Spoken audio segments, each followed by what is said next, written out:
esta rola mando a saludar al estimado Francisco Jiménez y a su carnal Sabino Jiménez. Y nos vamos hasta Fortines, Mezquital, Durango. ¡Ánimo, viejones!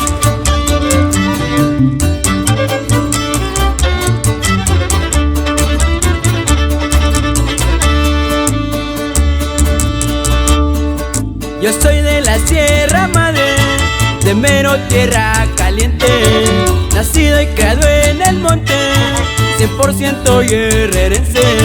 Ya estoy curado de espantos, a mí ya no hay quien me cuente.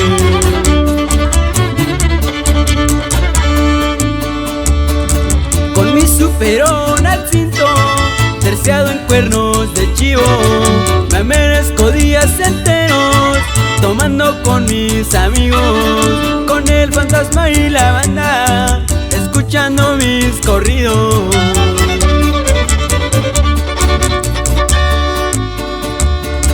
Me gusta mucho la fiesta y bailar a mi caballo, la baraja y las mujeres, también las peleas de gallos. Y no me la hagan de pleito, con mi super soy un rayo. Saludazos para toda la raza de las Guayabas, en especial para el cuñado Cepillín y para mi papá Benito Carrillo. ¡Échele ganas! Lema, lema, lema, lema, Records, Records, Records.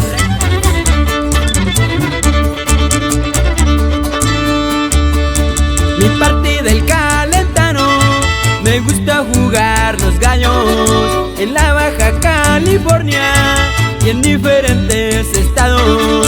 Y a los partidos más grandes yo siempre los he topado.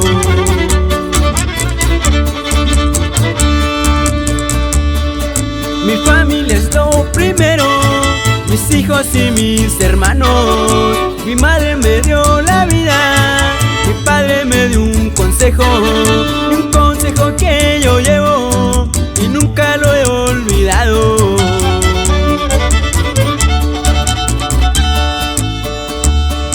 El que persevera alcanza, eso es muy cierto, mi gente. Orgulloso de mi estado, yo soy de tierra caliente y lo uso donde quiera, soy puro guerrerense.